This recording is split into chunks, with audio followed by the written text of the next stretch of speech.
की पहचान है अध्यात्म। भगवान जगन्नाथ ये गरीबों के आराध्य देवता हैं।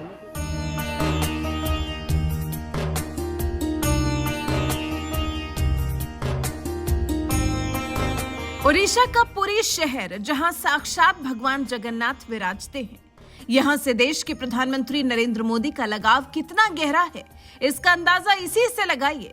प्रधानमंत्री बनते ही, मौका मिलते ही मोदी जगन्नाथपुरी मंदिर पहुंचे और यहां से निकलने वाली प्रभु जगन्नाथ की अलौकिक रथ यात्रा का वर्णन आज भी वो अपने भाषणों में करते हैं। भारत की पहचान है अध्यात्म और उस अध्यात्म का प्रगटीकरण भिन्न भिन्न तरीके से होता रहता है और उसमें एक माध्यम होता है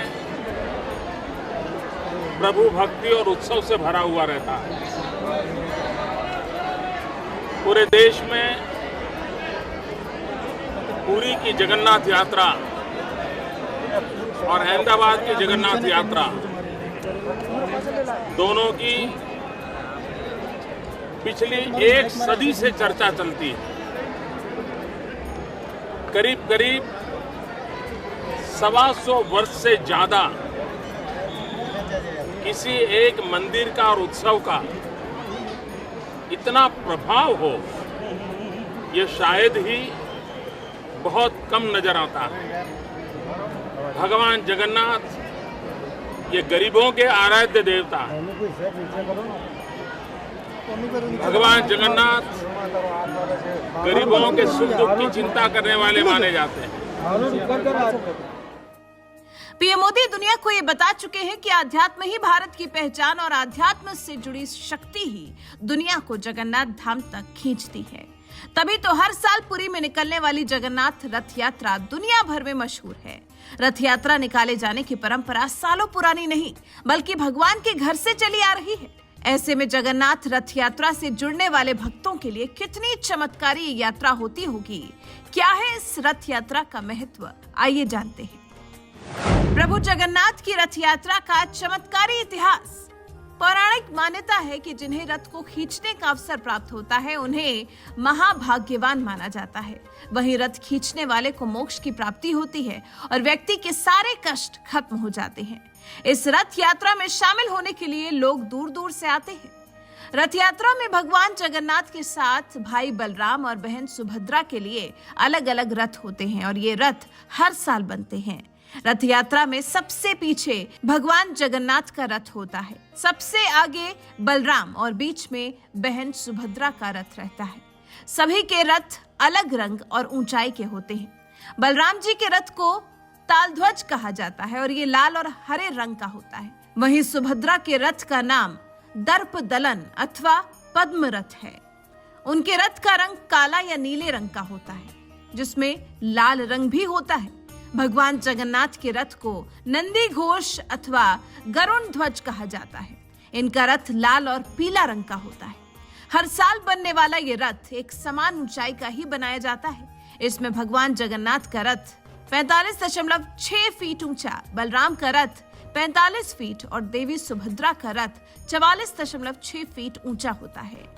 रथ हमेशा नीम की लकड़ी से बनाया जाता है, क्योंकि औषधीय लकड़ी होने के साथ पवित्र भी मानी जाती है। बता दें कि नीम के किस पेड़ से लकड़ी का चयन होगा, इसका फैसला जगन्नाथ मंदिर समिति तय करती है। भगवान के रथ में एक भी कील या कांटे आदि का प्रयोग नहीं होता। यहाँ तक कि कोई धातु भी रथ में नहीं लगाई जाती है। रथ की लकड़ी का चयन बसंत पंचमी के दिन और रथ बनाने की शुरुआत अक्षय तृतीया के दिन से होती है। तीनों रथ के तैयार होने के बाद इसकी पूजा के लिए पुरी के गजपति राजा की पालकी आती है। इस पूजा अनुष्ठान को छर पहनरा नाम से जाना जाता है। इन तीनों रथों की वो विधिवत पूजा करते हैं और सोने की झाड़ू से रथ मंडप और रास्ते को साफ करते हैं। रथ यात्रा जगन्नाथ मंदिर से शुरू होकर गुंडीचा मंदिर पहुंचती है। यहाँ भगवान जगन्नाथ, बलराम और देवी सुभद्रा 7 दिनों के लिए विश्राम करते हैं। पौराणिक मान्यता है कि रथ यात्रा के तीसरे दिन देवी लक्ष्मी भगवान जगन्नाथ के पास आती है, लेकिन द्वैतापति दरवाजा बंद कर देते हैं। इससे देवी लक्ष्मी नाराज होकर रथ का पहिया तोड़कर हेरा गोहरी साहिबपुरी नामक मोहल्ले स्थित मंदिर में लौट जाती हैं। लक्ष्मी जी के रूठ जाने पर भगवान जगन्नाथ उन्हें मनाते हैं। मान मनोबल संवादों के जरिए तब एक अद्भुत भक्ति रस का माहौल बनता है। आषाढ़ माह के 10वें दिन सभी रथ पुनः मुख्य मंदिर में लौट आते हैं। रथों की वापसी की रस्म को बहुड़ा यात्रा कहते हैं। जगन्नाथ मंदिर पहुंचने के बाद भी सभी प्रतिमाएं रथ में ही रहती हैं। अगले दिन एकादशी पर मंदिर खोले जाते हैं और तब देवों को स्नान के बाद वैदिक मंत्रोच्चार के बीच उन्हें प्रतिष्ठित किया जाता है। इतिहास कहता है 17 बार जगन्नाथ मंदिर पर आक्रमण हुआ। हिंदुओं की आस्था को चोट पहुंचाने के लिए मुगल काल में मूर्तियों को नष्ट करने की कोशिश की गई। मंदिर संपदा को लूटा गया, लोगों को बेरहमी से मारा गया। फिर भी प्रभु जगन्नाथ के प्रति भक्तों की आस्था में कभी कोई कमी नहीं आई। अब आप इसे भक्तों की अगाध आस्था कहें या फिर महाप्रभु का चमत्कार। क्या हिंदू, क्या मुसलमान और क्या विदेशी, हर साल प्रभु जगन्नाथ के रथ को खींचने के लिए भक्तों की भारी भीड़ में 7 समंदर पार से आए विदेशी भी मौजूद होते हैं।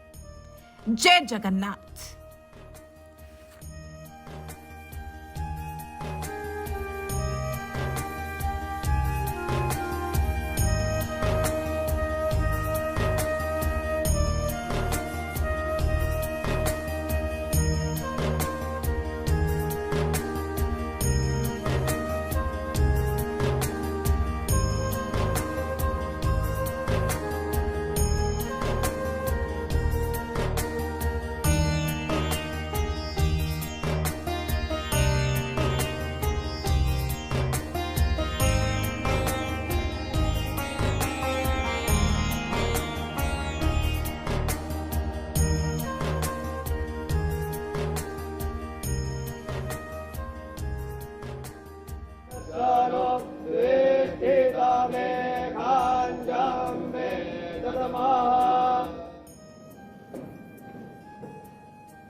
यत नमः शिवायत शिवतरायत आहमजानि गर्भधमा त्वमजासि गर्भधम्मा बुद्धिसहिताय महागणपतये नमः। पुष्पं वा बिल्वपत्रं समर्पयामि।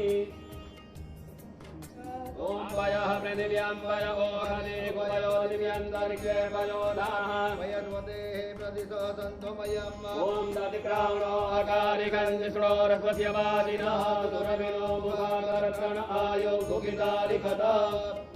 ओम घटं घटमावानः पिबतं वरापदा वावानः पिबतान्तरिक्षस्य हविरसि स्वाहा। विश्वावसुः परिददातु विश्वस्यारिष्टे यजमानस्य परिधिरशग्निरिड ईरितः।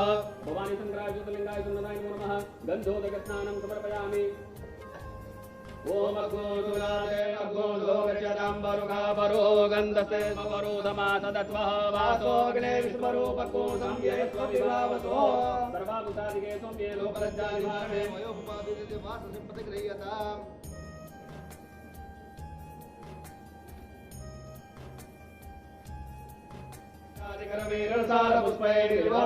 तुलसी त्वां पूजयामि जगदीपुरमे प्रसीद। भवानी शंकराय ज्योतिर्लिङ्गाय सुमनाय नमो नमः। ऋतुकालोद्भवं पुष्पं च पुष्पमालां सदा